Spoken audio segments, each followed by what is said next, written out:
일단 사람들을 만나면 다 절 싫어할 것 같아요. 어머. 제가 좀 약간 특이한, 저도 조금 모르겠는데 단둘이 만나는 걸 잘 못해요. 사람을 이렇게 단둘이 만나는 거. 1대1로 대면하는 게 좀 네, 어려우세요? 좀 그게 좀 불편하다고 해야 되나? 되게 뭔가 피하게 되고. 아니 근데 저랑 그때 방송에서 단둘이 만나서 밥도 먹고 저희 집에 사진도 찍고 했었잖아요. 네. 그럼 그때도 그러니까 불편했어요? 그때는 불편한 느낌이 아니라, 그러니까 우리가 실제로 어색하지 않는데 저 혼자 그냥 괜히 이런 공기가 조금 어색해 이런 느낌이 드니까 괜히 막 말 더 하게 되고 막 그 더 어색함을 막 조금 예, 하려고. 하려고 더 노력하게 되는 거예요, 뭔가. 아, 나 이 친구랑 우리 차 안에서 정말 깊은 얘기하고 정말 많이 친해졌다 생각했는데 완전 동상이몽이었네요. 아니, 그러니까 당연히 저도 친하다고는 생각해요.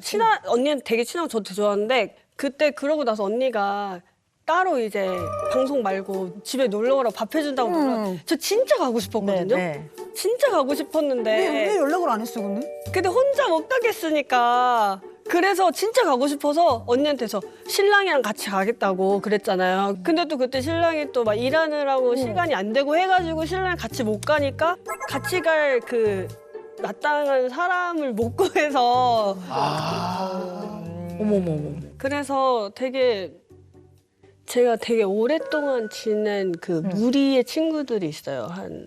다 하면 그 10명 가까이 되는 친구들인데, 그 중에 단둘이 만난 친구가 진짜 한 명밖에 없거든요. 근데 이 무리랑 놀 때는 정말 잘 지내거든요. 엄청 잘 놀아요. 그 심지어 이렇게 셋이 있을 때도 잘 지내요. 근데 이제 단둘이 만나자고 말을 할 생각을 아예 못 하겠고, 누군가가 단둘이 만나자고 하면 되게 부담스러울 것 같고, 둘이 만나는 게 괜찮을까 막 이런 걱정을 되게 많이 해요. 그러면 이게 그 사람이 싫고 좋고의 문제면 싫으면 안 만나거든요. 네, 네. 그런 문제가 아니라는 거예요. 네. 그러니까 그 사람이 싫지 않음에도 불구하고 만나고 싶은데. 그렇죠. 마음으로 만나고 네, 싶지만 맞아요. 특히 단둘이 만날 때 편치가 않다면 뭘 또 생각을 좀 해봐야 되냐면 주시불안. 누구랑 둘이 만나면 모든 주목이 나한테로 이렇게 오니까 그거 자체가 불편한 사람도 있거든요. 근데 이런 분들은 밥을 먹을 때도 어떨 때는 불편해요. 이 밥 먹는 게. 사람들이 많은 곳에서 못 먹거나 누구랑 같이 먹는 걸 힘들어하시는 분이 있어요. 근데 그 같이 먹는 상대가 싫은 게 절대 아니에요. 근데 이런 부분들이 이제 어떻게 보면 상대의 그 시선, 상대가 이렇게 나를 바라보는 거 이런 거에 굉장히 불안한 분도 있는데 그런 문제예요?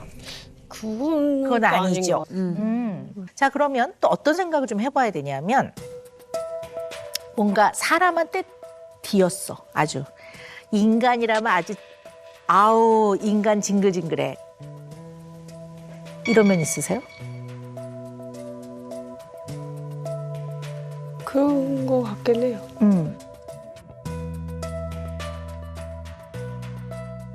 그래서 문제 완성 검사 있잖아요. 뒤에 이렇게 붙이는 거 네. 보면 내가 저지른 가장 큰 잘못은 사람을 잘못 보고 그들에게 나 자신이 상처를 받은 거. 상처를 받은 거. 그리고 내가 잊고 싶은 두려움, 잊어버리고 싶은 두려움은 나를 떠나는 사람들 이렇게 쓰셨더라고요. 그래서 이게 뭔가 인생에서 생각해보면 되게 중요한 몇몇 사람들 그들과의 관계에서 마음이 버겁고 좀 소화하기 어려운 그런 부분들이 있었나 보다 이렇게 생각이 되는 거죠. 일단 사람들을 만나면 다 절 싫어할 것 같아요. 어머.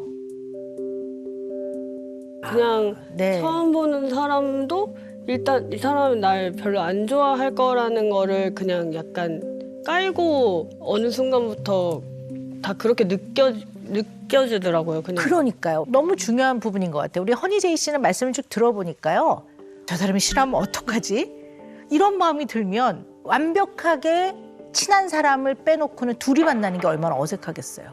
이 사람이 혹시 나를 싫어하면 어떡하나 생각을 하게 되면. 자, 그런데 이것도 더 안으로 들어가 보면 좋아하고 싫어하고의 문제가 아니라 믿을 수 있을까의 문제인 거예요. 좋아하고 싫어하고는 상대가 나를 좋아할까? 상대방이 나를 싫어할까예요. 이 사람이 주어가 되고 내가 목적어가 돼서 이 사람이 나를 싫어할까? 이 사람이 나를 좋아할까? 이렇게 표현은 되지만 사실 본질은 허니제이 씨가 주어가 되는 거예요. 내가 사람을 잘 믿지 못하겠어인 거예요. 그러니까 이런 여러 가지를 겪으면서 허니제이 씨가 굉장히 단단한 인간에 대한 믿음, 신뢰에 대한 금이 살짝 가 있어요. 신뢰에 대한 금이 살짝 가 있어요.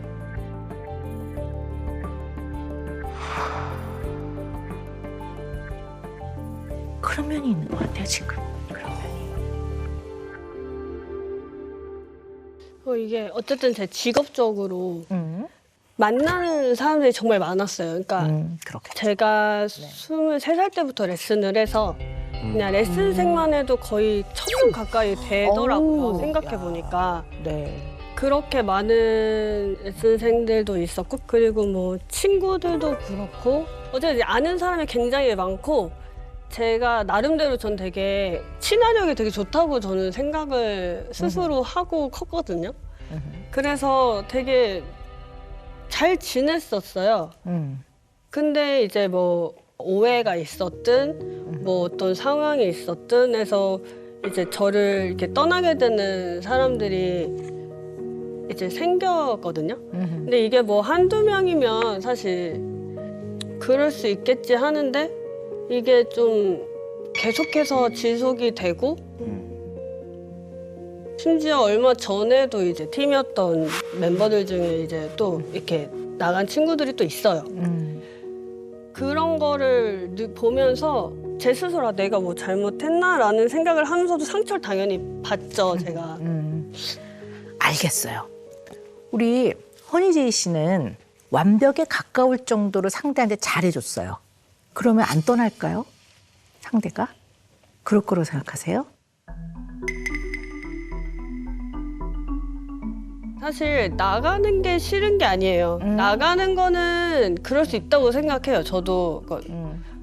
근데 이제 그 후에 관계가 틀어지는 게 그게 속상한 거죠. 뭐 관계를 유지하면서도 어쨌든 그렇게 해서 독립적으로 하면 기특하고 좋죠, 저도. 근데 잘 그렇게 떠나 보냈음에도 불구하고 결국에는 뭐 연락조차도 없고 뭐 봐도 인사도 안 하는 친구들도 있었고. 나중에 이제 뒤에서 들리는 얘기들이 있잖아요.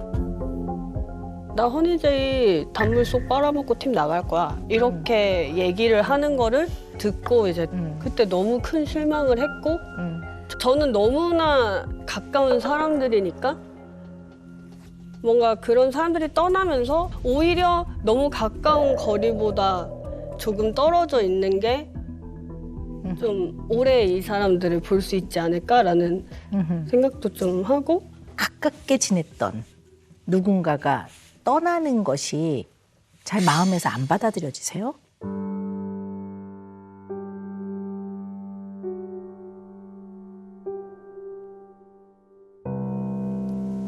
그러니까 저를 떠났던 사람들이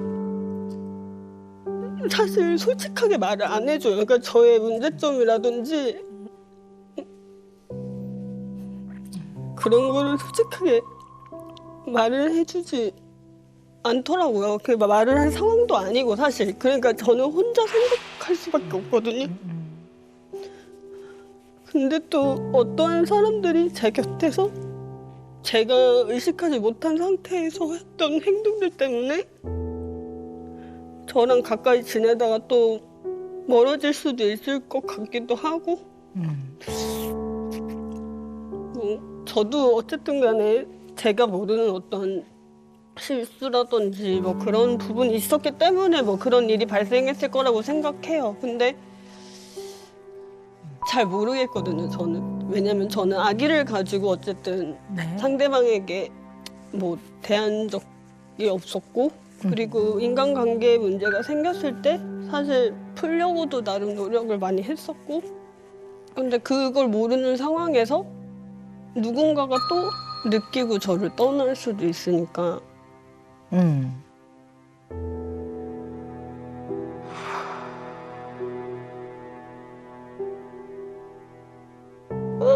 저기 뭔가 그냥 사람에 대해서 외로움이 항상 너무 많으셔서 제가 본 내내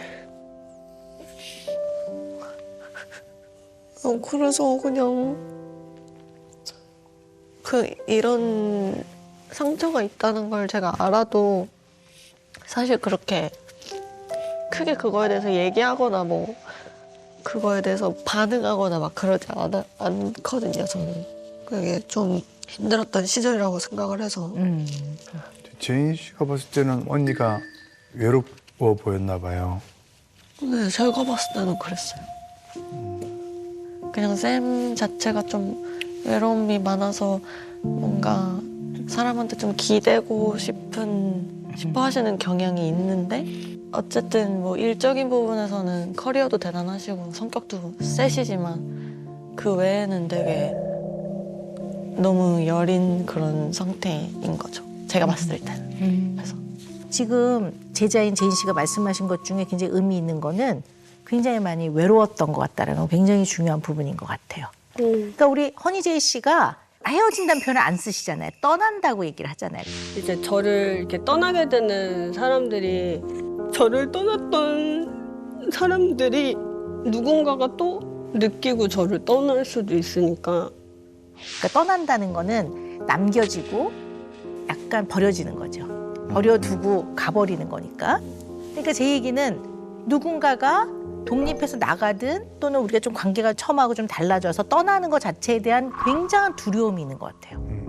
헤어짐에 대한 두려움, 떠나는 거에 대한 두려움. 그게 어렸을 때부터 뭔가 가장 중요한 부모와의 관계에서 좀 뭐 비롯된 면이 있을 수도 있고요. 그러니까 일단 초등학교 1학년 때 부모님이 이혼을 하셨어요. 네. 그래서 양육권이 아빠한테 있는데 이제 그때 초등학교 1학년이니까 엄마가 엄청 보고 싶을 거 아니에요. 엄마가 되게 그립고 그래서 일주일에 3-4번을 도망갔어요. 밤마다 엄마한테. 네, 엄마 집으로. 그러다가 하루는 이제 아빠가 늦게 들어오신 날이 있었어요.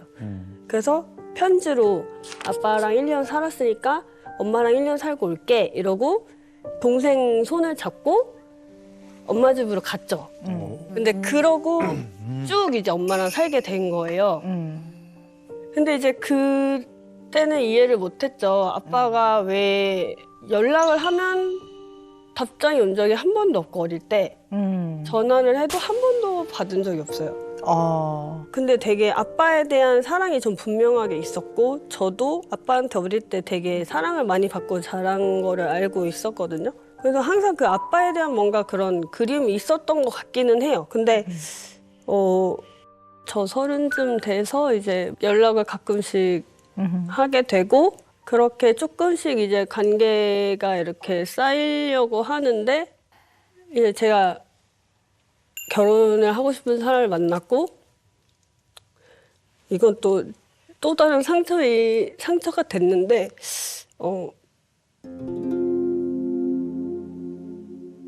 아빠를 부를 수가 없는 거예요. 결혼식 때. 네. 그러셨구나. 그래서 마음으로는 네 너무 모시게 하고 좋은데 싶은데. 네. 아빠 손잡고 들어가고 싶었는데 엄마가 상처받으실까 봐. 네.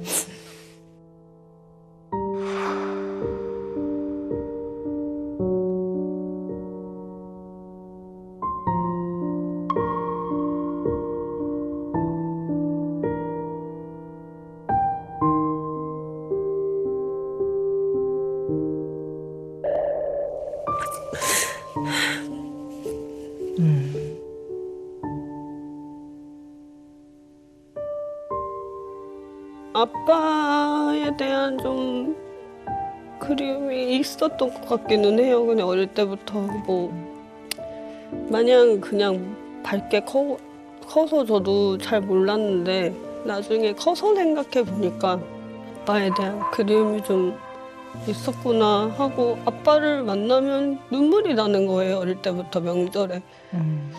그래서 더 아빠를 못 보겠더라고요. 아빠를 만나면 눈물이 자꾸 나니까.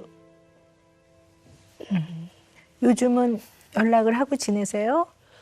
아버지와? 가끔씩 네, 그냥 네. 카톡하고 음. 얼마 전에 이제 약주 좀 하시고 태어나서 처음으로 영상 통화를 했는데 엄청 아빠가 그동안 미안했다고 그러는데 이제 아빠가 한이 지켜줄게 이렇게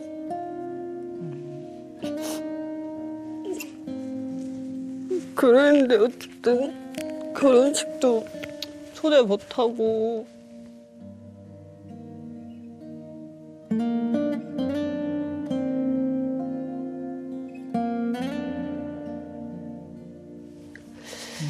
근데 사실 엄마를 생각하면 아빠가 밉기는 해요. 엄마가 너무 고생을 많이 하셨으니까 근데 엄마도 이해가 너무 돼요.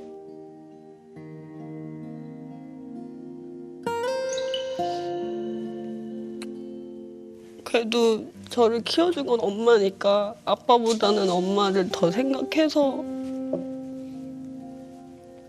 초대를 못 드렸죠. 네. 무슨 말씀인지 알겠습니다. 네. 그때 그 상황에서는 허니제이 씨의 그 다양한 마음이 표현되기도 어려웠고 수용되기도 어려웠던 것 같아요. 어떻게 보면 어린 나이에 엄마를 보고 싶어 해서 갔던 허니제이 씨의 마음은 당연히 이해가 되는 마음이거든요. 심지어는 결혼할 때 그렇지 당연히 낳아주신 아버지 참석시키고 싶겠지라는 것조차 네가 좀 당연히 그런 마음이 들지라는 마음의 수용의 경험이 많지 않으셨던 것 같아요. 그러고 나면 그렇게 되면 어른들의 감정을 살펴야 돼요. 자꾸. 살피는 사람이 돼요. 그러니까 어머니께 직접 말씀을 드렸으면 또 어땠을런지 모르겠어요. 허니제이 씨가 어떻게 보면 어머니의 감정을 지나치게 배려해서 본인의 감정은 굉장히 많이 누르고 지내셨던 것 같아요. 그리고 내가 너무 마음이 외롭고 내가 수용받아 본 경험이 없으면 마음에도 구멍이 생겨요. 근데 이 구멍이 크잖아요. 그럼 타인의 마음을 수용하고 이해하는 게 좀 쉽지 않아요. 어쩌면 본인의 그 마음의 외로움으로 인한 구멍들 이런 게 컸다면 제자들의 마음을 확 수용해주고 이해해주고 하는 게 쉽지 않았을 것 같아요. 그랬던 것 같아요. 다정하게 해주지 못했던 것 같아요. 그때. 그래서 되게 엄한 선생님이었고 거기가 왜 이렇게 연습이 안 돼 있는 일이네? 아이고야. 저러면 더 긴장돼서. 저럼 더 몸이 굳는다니까. 일단 해봐. 와씨 해봐. 아, 어금니 깨물었다. 이게 일반적으로 제자들의 마음 안에는 공부뿐만 아니라 때로는 내가 힘들 때 좀 나를 좀 토닥여줬으면 좋겠고 또 내가 좀 좌절할 때 나한테 용기를 좀 줬으면 좋겠고 이런 걸 원해요. 그래서 제자들을 가르치실 때 요즘 힘든 건 없는지 혹시 내가 좀 도와줄 부분은 없는지를 그냥 숙제처럼 외워서 가서라도 물어봐야 되겠다. 이거를 머리에 아주 단단하게 자리를 잡는 게 필요할 것 같고요.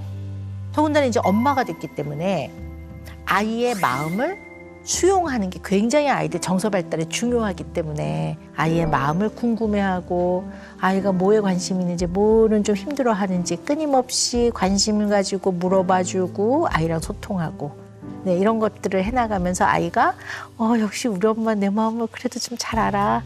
엄마랑 이야기하거나 같이 있을 때는 굉장히 마음이 편안해. 이런 경험을 많이 할 수 있도록 이런 과정들을 해나간다면 엄마로서 굳건한 자리에 딱 서 있을 수 있을 거라고 봅니다.